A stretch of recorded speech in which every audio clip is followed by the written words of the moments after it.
Nagasaki पर गिराए गए बम ने 15 किलो टीएनटी के बराबर धमाका किया था। इसकी वजह से रिएक्टर के अंदर 600 डिग्री टेम्परेचर हो जाता था और उसी वक्त कंट्रोल रूम में एक खौफ की लहर दौड़ गई और पूरा रिएक्टर वाइब्रेट करने लगा। इतिहास टीवी की एक और वीडियो में खुशामदीद। इस चीज को कंट्रोल करने का एक ही सॉल्यूशन था कि इमरजेंसी शट ऑफ बटन को दबा दिया जाए, लेकिन जैसे कंट्रोल रॉड्स अंदर गईं, रिएक्टर एक जोरदार धमाके से फट पड़ा। साइमोग्राफ में इस धमाके की फ्रीक्वेंसी 225 टीएनटी ब्लास्ट के बराबर रिकॉर्ड की गई। इसमें आपको बताते चलें कि नागासाकी हिरोशिमा पर गिराए जाने वाले लिटिल बॉय बम ने जितनी गैसेस एटमॉस्फेयर में रिलीज की थी, ये डिजास्टर इससे 400 टाइम्स ज्यादा एटमॉस्फेयर में गैसेस रिलीज कर चुका था। 26 अप्रैल 1986 रात के 1:26 हो रहे थे। यहाँ पर एक सवाल उठता है कि कंट्रोल रोड्स तो रिएक्शन को रोकने के लिए है, पर इसने उल्टा रिएक्शन को बढ़ा क्यों दिया? असल में ये धमाका कंट्रोल रोड्स की टिप पर लगे हुए ग्रेफाइट की वजह से हुआ। जैसा कि आपने शुरू में जाना, कंट्रोल रोड्स बोरोन कार्बाइड की बनी थी। इनकी बोरोन कार्बाइड रिएक्शन को रोक सकती है,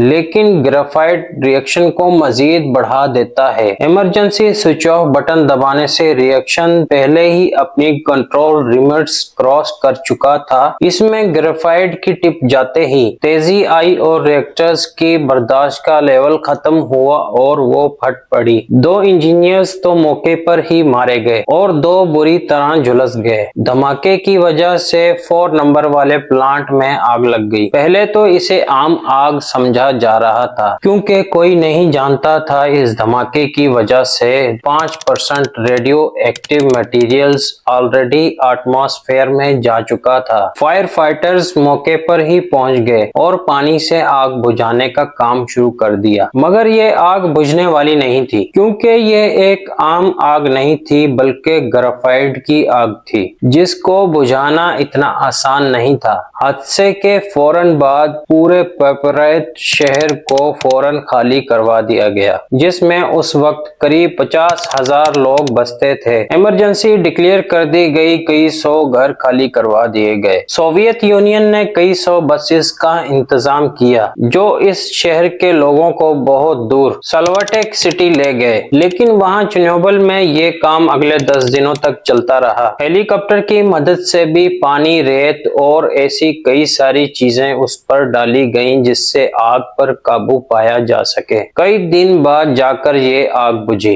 लेकिन कई दिनों तक मुसलसल ये रेडियो एक्टिव गैसेस एटमॉस्फेयर में जाती रही। फायर फाइटर्स जो आग बुझाने का काम कर रहे थे, वो इस रेडियो एक्टिव गैसेस की वजह से बीमार हो गए। कुछ लोग आने वाले दिनों में और कुछ लोग आने वाले महीनों में चल बसे। सोवियत यूनियन इस वाकये की खबर को छुपाना चाहती थी, क्योंकि ये कोल्ड वॉर का दौर था और सोवियत यूनियन के इंप्रेशन को बुरी तरह खराब कर देता, लेकिन ये राज ज्यादा देर तक ना छुपा सके। धमाके के 36 घंटों बाद 28 अप्रैल को स्वीडिश रेडिएशन मॉनिटरिंग स्टेशन ने ये देखा कि हवा में मुसलसल रेडिएशन का लेवल बढ़ रहा है और ये रेडिएशन यूक्रेन की तरफ से आ रहे हैं। इसी वजह से सोवियत यूनियन की गवर्नमेंट को ये बात दुनिया के सामने रखनी पड़ी। चेर्नोबिल में लगी हुई आग को बुझाने के बाद ये खतरा अभी टला नहीं था। रिएक्टर के नीचे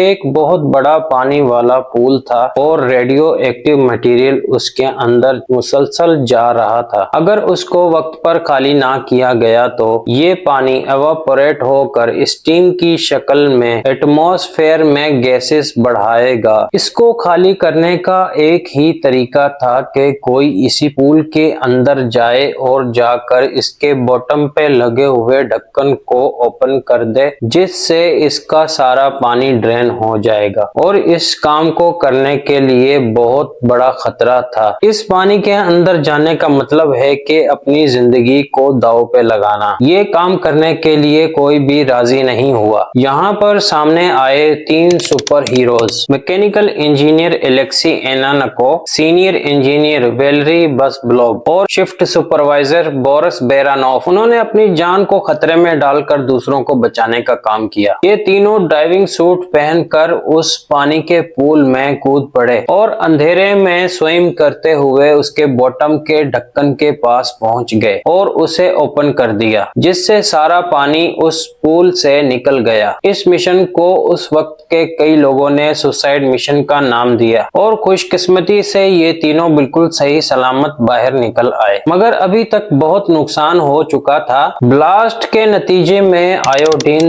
131 और बहुत सारे केमिकल एटमॉस्फेयर में फैल चुके थे। इससे हजारों लोगों को थायराइड कैंसर हो गया। हजारों लोग इसकी वजह से मारे गए। इसमें ज्यादातर वो लोग शामिल थे जो फायर फाइटर्स थे और जिन्होंने बाद में चिनोबल में ऑपरेशन क्लीनअप में हिस्सा लिया था वो लोग। इन केमिकल्स ने पूरे यूरोप में बहुत तबाही मचाई थी। जिन जंगलात में ये रेडियो एक्टिव वेस्ट गिरा वो ग्रीन से रेड हो गए। बारिश के साथ साथ ये केमिकल्स जहां जहां गिरा वहां के एनिमल्स ने वो घास खाई तो उन्हें भी इसका बहुत नुकसान हुआ। इस डिजास्टर में फर्स्ट 4 मंथ में 31 लोग मारे गए, लेकिन इसकी वजह से जो रेडिएशन हवा में गया उसने आने वाले चंद सालों में 4000 लोगों की जान ले ली। ये तो वो फिगर है जो उस वक्त ली गई थी। असल में इस हादसे की वजह से कितनी अमवात हुई होंगी इसका अंदाजा लगा पाना भी मुश्किल है। आज चिनोबल साइट पर आम पब्लिक को जाने की इजाजत नहीं है, क्योंकि आज से 38 इयर्स तक ये रेडिएशन मुसलसल निकलता रहेगा। आने वाले तकरीबन 400 सालों तक ये रेडिएशन नुकसान पहुंचाती रहेगी। ये रेडिएशन मजीद हवा में ना फैले इसलिए वहां की गवर्नमेंट ने उसके ऊपर एक बहुत बड़ा डोम इंस्टॉल किया हुआ है, जिसको बनाने के लिए तकरीबन 3 अरब US डॉलर खर्चा आया था और ये अगले 100 सालों तक चिनोबल डिजास्टर के रेडिएशन को हवा में फैलने से रोकेगा। ये वीडियो आप लोगों ने एंजॉय की होगी। तो दोस्तों